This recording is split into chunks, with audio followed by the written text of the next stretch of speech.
자, 오후에 다 같이 읽으실 성경 말씀은 시편 103편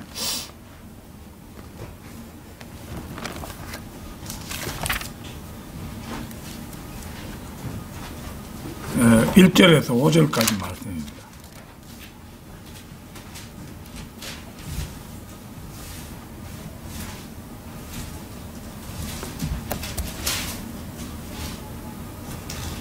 다 찾으신 줄 알고 받들어 읽겠습니다.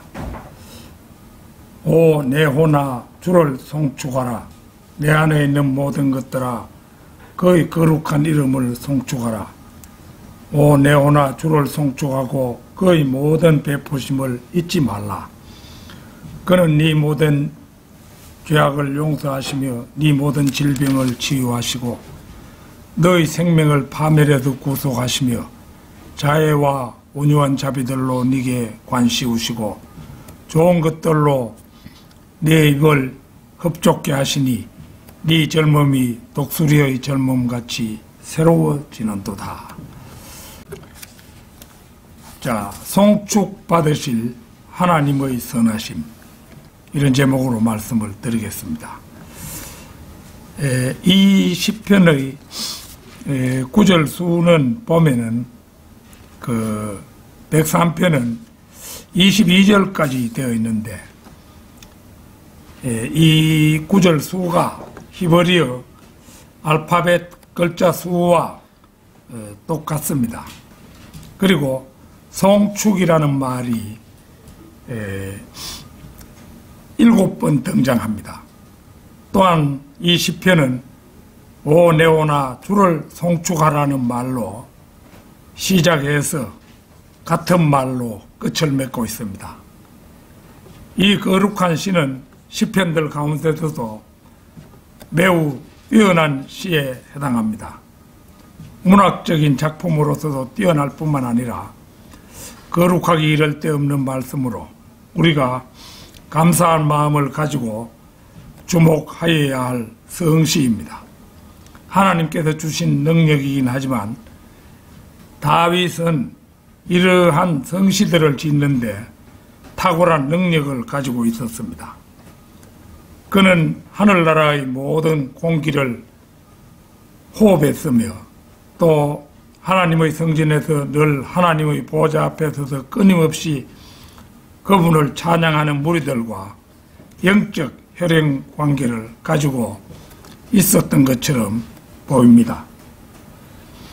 시편에 사용된 언어들은 순도 100%로 성별된 언어로 표현된 거룩한 시들입니다.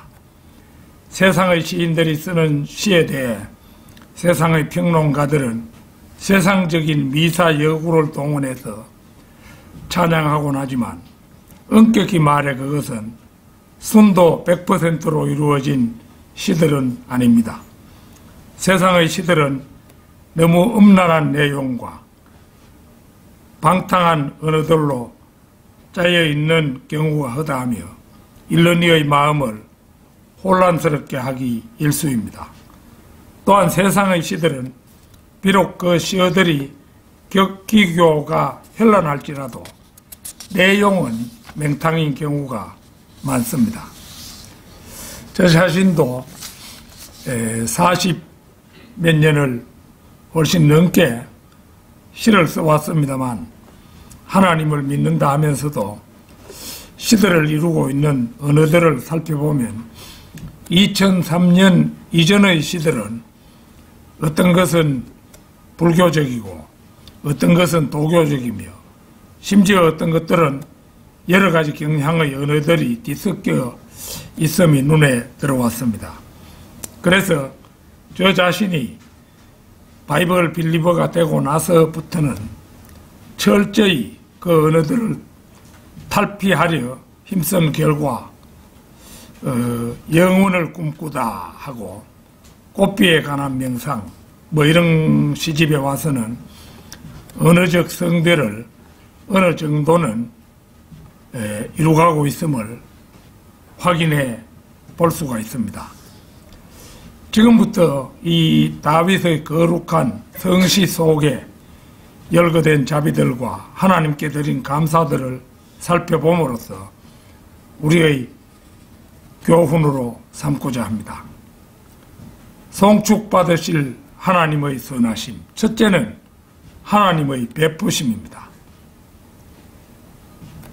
오늘 본문 말씀의 저자 다윗은 2절에서 오 내 호나 주를 송축하고 그의 모든 베푸심을 잊지 말라고 합니다. 여기서 말하는 모든 베푸심은 모든이라는 말이 보여주듯이 총체적인 것으로서 하나님께서 베풀어 주신 모든 자비와 호의를 포함합니다. 그것은 육신적인 것일 수도 있고 영적인 것일 수도 있으며 일시적인 것일 수도 있고 영원한 것일 수도 있습니다. 이 베푸심은 또 생명, 건강, 양식 등 개인적인 것과 위대한 선물이신 하나님의 독생자, 복음적 진리 등 영적인 것을 두루 망라하고 있을 수도 있습니다. 이것들은 하나님께서 베풀어 주신 것들로서 그분께서 모든 것의 근원이 되십니다. 야고보서 1장 17절 찾겠습니다.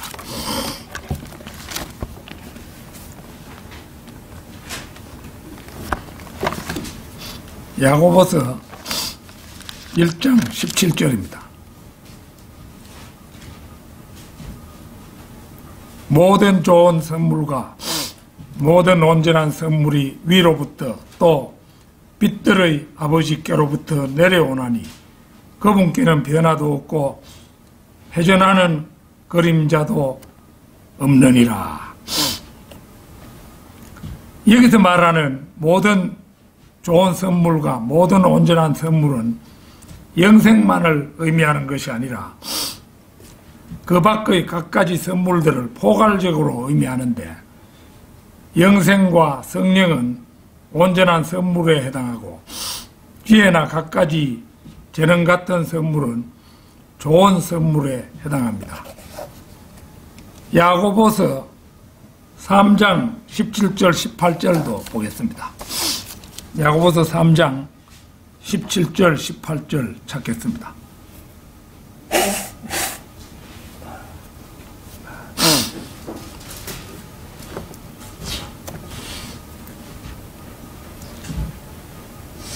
그러나 위로부터 오는 지혜는 첫째 순수하고 그 다음은 화평하며 친절하고 양순하며 자비와 선한 열매들로 가득하고 편견이 없고 위선이 없나니 의의 열매는 화평케 하는 자들의 화평 안에 뿌려진 것이니라.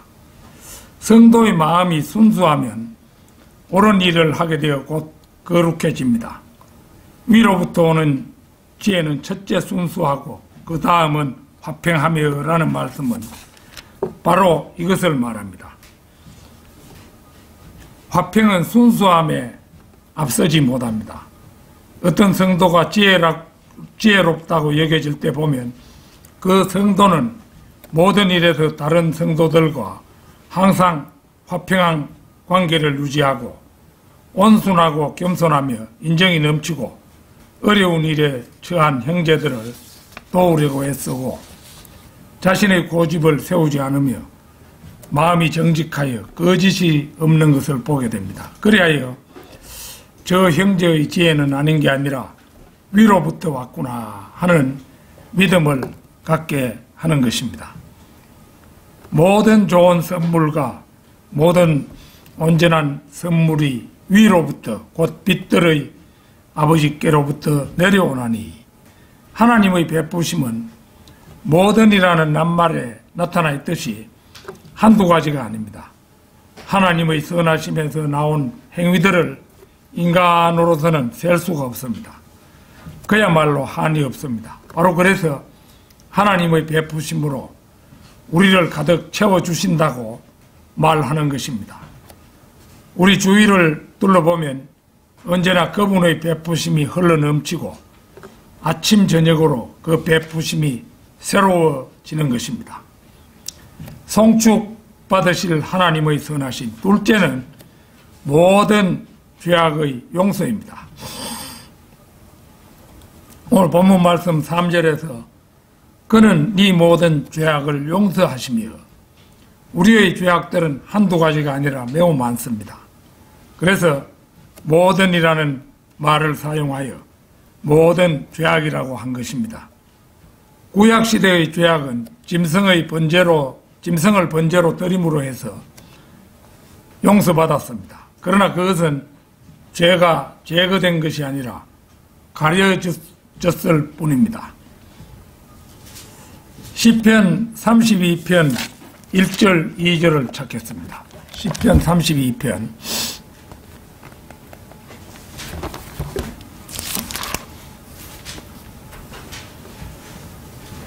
죄과들을 용서받고 죄가 가려진 사람은 복이 있도다. 주께서 정죄하지 않으시고 그 영에 간사함이 없는 자는 복이 있도다.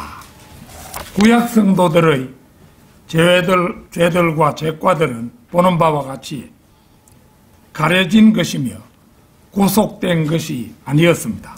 그래서 히브리서 10장 4절은 말씀합니다. 이는 황소들과 염소들의 피로는 죄들을 제거하는 것이 불가능하기 때문이라.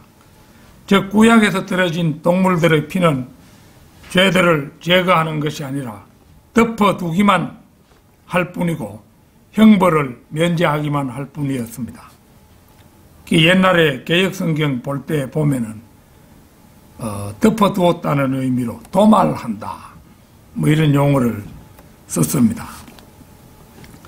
하나님께서는 동물들의 피를 흘리는 이 기초 위에서 자비를 베푸셨던 것입니다. 그러나 신약시대에 와서는 불완전한 제물이 아닌 완전한 제물, 곧 예수 그리스도께서 십자가의 제물로 드려지심으로 해서 완전 속죄의 길을 열어놓으셨습니다. 에베소서 1장 7절 찾겠습니다. 에베소서 1장 7절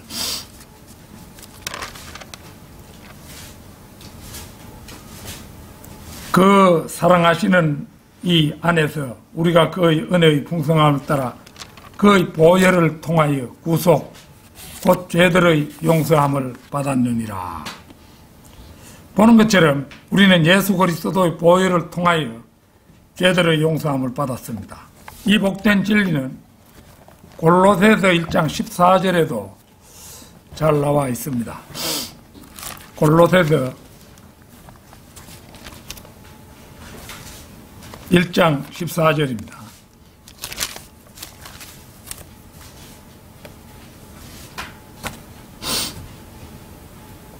그 안에서 우리가 그의 보혈을 통하여 구속 곧 죄들의 용서함을 받았느니라.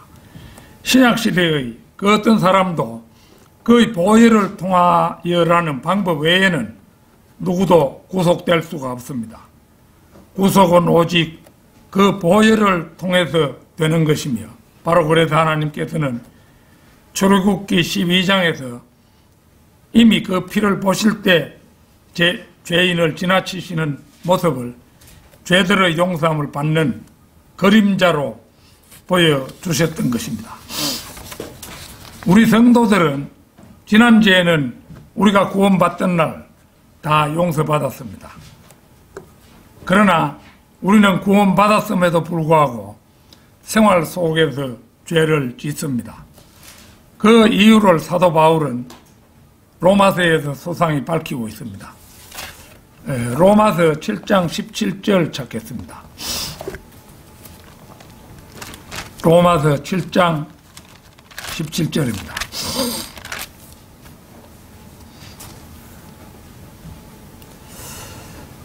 그러나 이제는 그것을 행하는 것은 더 이상 내가 아니요 내 속에 그하는 죄니라. 옳지 않은 일을 할 때마다 그것이 옳지 않다는 것을 나는 알고 있고, 또 입으로 옳지 않다고 말까지 하면서도 여전히 그 옳지 않은 일을 하게 되는 까닭을 바울은 그 행동의 주범이 내가 아니요 내 속에 그하는 죄라고 단정하는 것을 봅니다. 내 속의 양심은 그것은 옳지 않다, 그것은 잘못이다, 그것은 악하다, 그것을 행해서는 안 된다, 이렇게 신호를 보내는데도 내 속의 죄는 들은 척도 않고 죄의 길을 가고 맙니다. 그러나 그것은 내 속에 거하는 죄의 책임이 아니라 바로 나의 책임입니다. 왜냐하면 내 속의 죄도 나의 일부분이기 때문입니다. 그러면 안 지으려 아무리 애를 써도 날마다 짓게 되는 죄를 우리는 어떻게 해야 하겠습니까? 하나님께서는 우리가 연약한 것을 미리 다 아시고 죄의 권세에서 해방되는 방법을 성경에 제시해 놓으셨습니다. 요한일서 1장 9절 찾겠습니다. 1장 9절.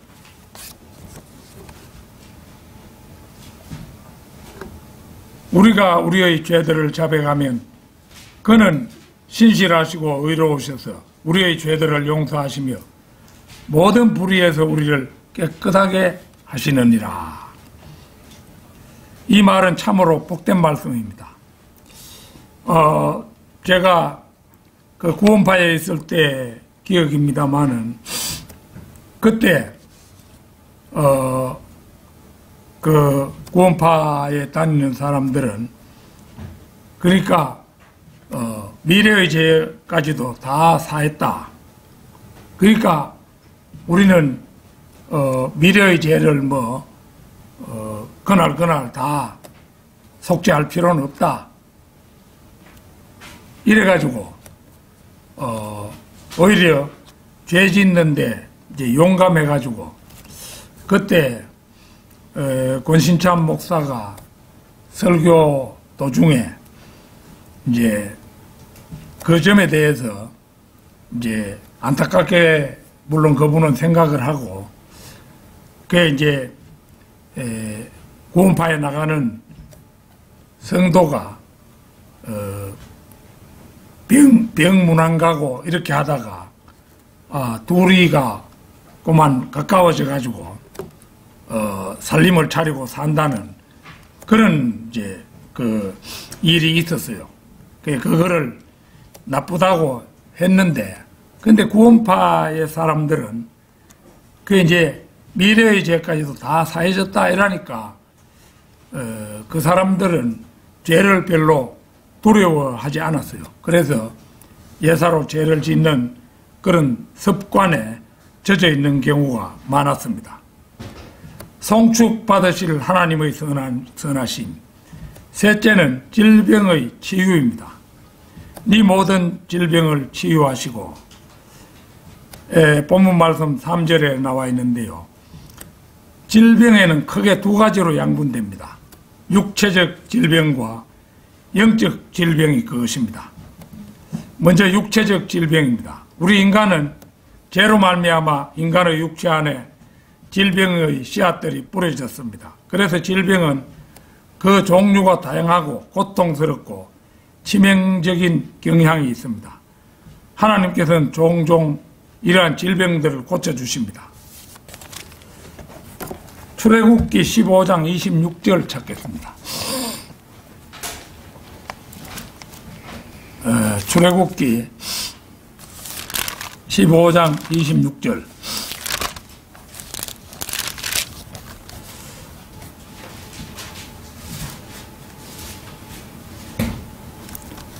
말씀하시기를 네가 주 너희 하나님의 음성에 부지런히 경청하고 그가 보시기에 옳은 것을 행하며 그의 계명들의 길을 귀 기울이고 그의 모든 규례들을 지키면 내가 이집트인들에게 가져왔던 그 질병들의 하나도 너에게 내리지 아니하리라. 이는 내가 너를 치유하는 주이기 때문이라 하시더라. 하나님께서는 그 자신을 치유하는 주라고 말씀하십니다. 하나님의 치유가 이루어지기 위해서는 네 가지 선행 조건이 따름을 알 수 있습니다. 첫째는 하나님의 음성에 경청하고, 둘째는 그가 보시기에 옳은 것을 행하며, 셋째는 그의 계명들에 귀 기울이고, 넷째는 그의 모든 규례들을 지키면 이집트인들에게 내렸던 질병을 하나도 너에게 내리지 아니하리라고 말씀합니다. 이러한 조건에 비추어 볼 때 은사주의 치유 집회는 한마디로 돈을 갈취하려는 쇼임이 분명하게 드러난다 하겠습니다. 다음은 영적 질병입니다. 죄는 영적 생활에서 성도들에게 커다란 만성 질병이라고 할 수 있습니다. 죄 때문에 우리 인간은 우리의 모습이 일그러지고 약해졌으며 영원한 죽음을 맞게 되었습니다. 그러나 자비가 풍성한 하나님께서는 그 말씀과 성령과 십자가의 보혈을 통하여 우리의 모든 영적 질병들을 치유하십니다. 예레미야 30장 15절 찾겠습니다. 예레미야 30장 15절입니다.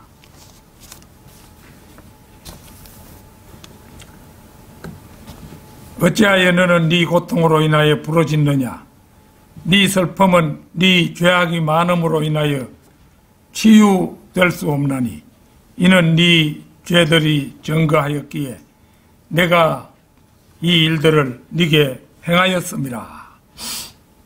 이것은 영적 치유에 관한 말씀입니다. 유다의 고통이 그들의 죄악으로 인한 결과이기 때문에 하나님을 원망하거나 억울해할 수 없다는 말씀입니다. 말씀으로 미루어 보건대 유다 백성들은 자신들이 당하는 고통의 원인을 생각지 아니하고 원망만 일삼은 끝에 고난의 때를 맞았음을 알 수 있습니다.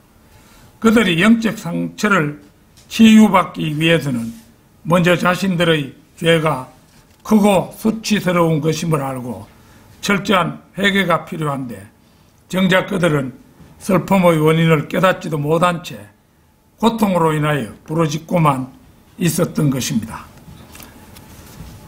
역대기하 36장 16절 찾겠습니다.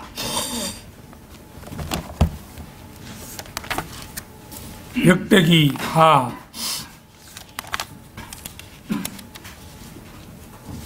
36장 16절입니다. 그러나 그들이 하나님의 사자들을 우롱하고 그의 말씀을 멸시하며 그의 선지자들을 학대하였으니 주의 진노가 그의 백성에 대하여 일어나 치유의 방책이 없게 되었더라. 이 역시 영적 치유에 관한 말씀으로 유다 사람들의 범죄가 극심하여 하나님의 심판을 도저히 피할 수 없는 형편에 이르렀음을 보여주는 말씀입니다. 즉 유다 사람들은 하나님께서 그들을 회개시키기 위해 선지자들을 보내어 경고의 말씀을 전하고 회개하기를 촉구하셨지만 오히려 선지자들을 조롱하고 하나님의 말씀을 멸시함으로써 더 이상 하나님의 자비를 바라볼 수 없는 지경에 다다랐음을 말하고 있는 것입니다.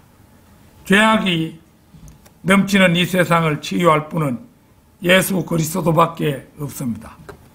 이사야 53장 5절 찾겠습니다. 이사야 53장 5절입니다. 그러나 그는 우리의 허물로 인하여 상처를 입었고 그는 우리의 죄악으로 인하여 상하였도다. 우리의 화평을 위한 징계가 그에게 내려졌고 그가 맞은 채찍으로 우리가 치유되었도다. 하나님과 원수가 되었던 인간들의 죄를 대신하여 그리스도께서 대신 징계를 받으심으로 아버지 하나님과 인간이 화평을 누리게 되었음을 말씀하고 있는 대목입니다. 이 땅을 화평케 하고 영적 질병에 허덕이는 사람들을 오직 그분 홀로 치유하신 것입니다. 송축받으실 하나님의 선하심. 넷째는 파멸로부터의 구속입니다. 본문 말씀 4절에서 너희 생명을 파멸해서 구속하시며, 이 말씀의 참된 의미는 임박한 위험으로부터 구원을 의미합니다. 이것의 가장 좋은 예는 소돔에서 구출된 롯입니다. 창세기 19장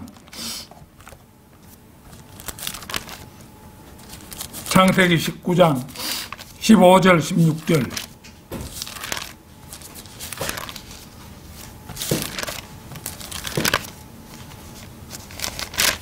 19장 15절 16절입니다. 아침이 밝아오니 천사들이 롯을 재촉하여 말하기를 일어나서 네 아내와 여기에 있는 네 두 딸을 데리고 가라. 그래야 네가 성읍의 죄악 속에서 소멸되지 않게 되리라 하더라. 롯이 머뭇거리고 있을 때 그 사람들이 그의 손과 그의 아내의 손과 그의 두 딸의 손을 잡았고 주께서 그에게 자비를 베푸시어 그를 인도하여 성읍 밖에 두시니라. 롯과 그의 가족이 귀중한 것들을 챙기느라고 허둥대고 있을 때 천사들이 손을 잡아 이끌어내어 성읍 밖에다 두십니다. 성읍 밖은 유일하게 안전한 곳입니다. 롯은 하나님의 자비에 의해 끝까지 몸담고 있던 자기 사회, 동료, 교회 회원들, 사교 모임으로부터 비로소 완전히 분리될 수가 있었습니다. 바이블 빌리버들은 사회적으로, 종교적으로, 정치적으로 그 밖의 모든 면에서 성문 바깥에 머무는 사람입니다. 성읍 안에 있는 것은 종교적 타협자들과 교회 협의회, 세상교회 교인들과 바티칸 관계자들과 마르크스 주의자들과 카인처럼 과일 제사를 드리는 사람들 뿐입니다. 성 안에 머물고 있는 분이 있다면 하루속히 그들과 결별하고 성읍 밖으로 나와 성배를 이루어야 할 것입니다. 송축받으실 하나님의 선하심. 다섯째는 하나님께서 자애와 온유의 자비들로 관 씌우는 관입니다. 자비들로 씌우시는 관이죠. 자애와 온유한 자비들로 네게 관을 씌우시고, 이것은 매우 부드럽고 온유하신 선하심에서 나온 하나님의 행위입니다. 그 사랑은 마치 자식을 지극히 사랑하는 어머니의 마음보다 더 자애롭습니다. 다윗이 노래한 것은 바로 이러한 하나님의 사랑입니다. 이사야 49장 15절 찾겠습니다. 이사야 49장 15절입니다.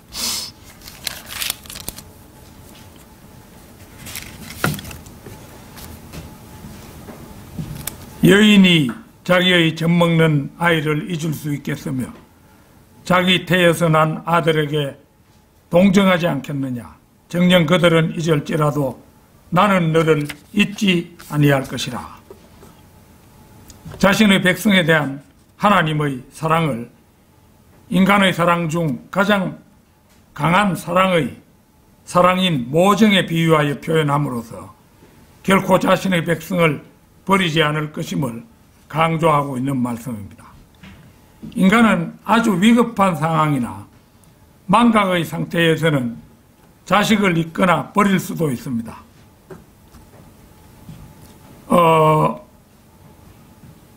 많은 여인들이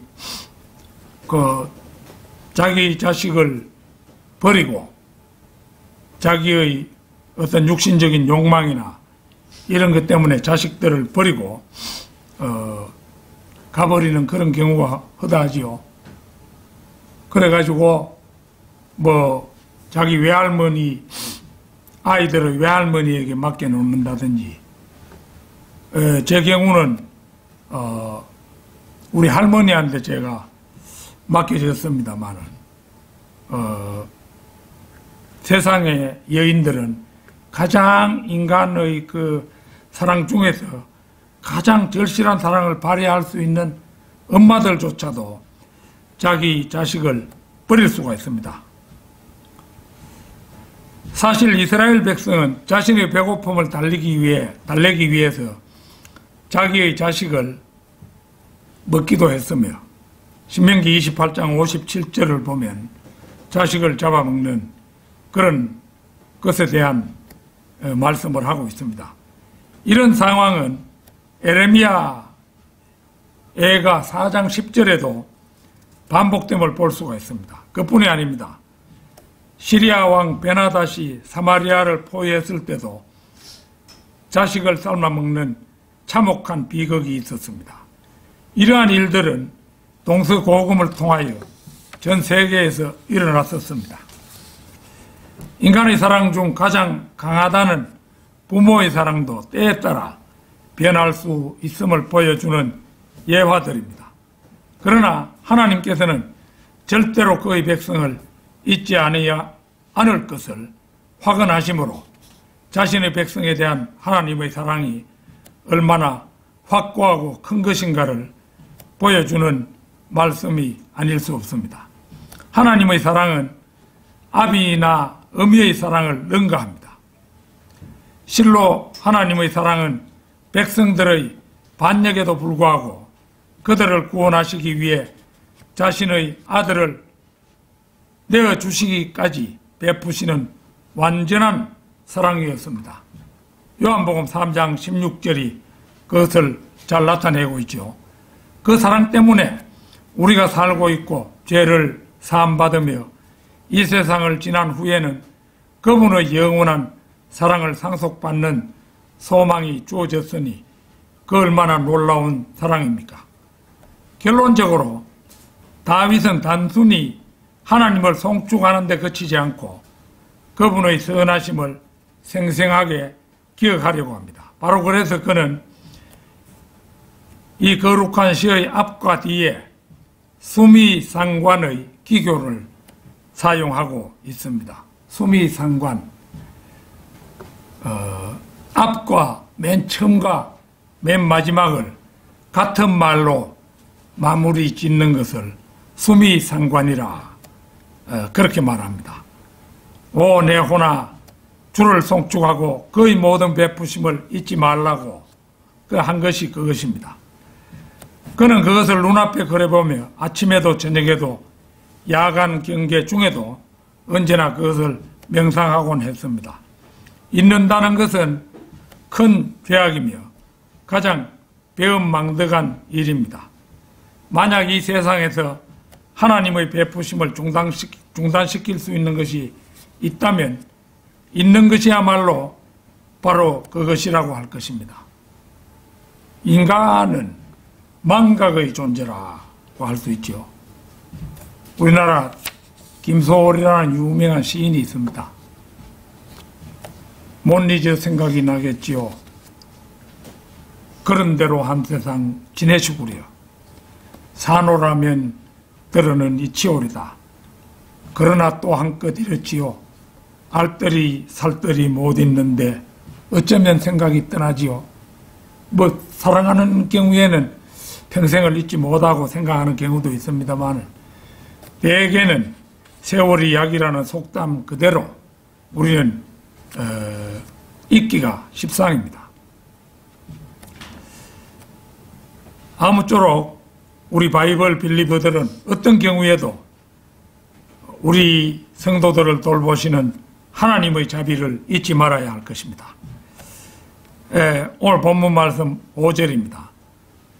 좋은 것들로 네 입을 흡족해 하시니 네 젊음이 독수리의 젊음같이 새로워지는도다. 이 멋진 구절은 매일매일 그분이 베풀어 주시는 것을 감사함으로 누리며 오직 하나님을 앙망하는 자에게 주어지는 축복입니다.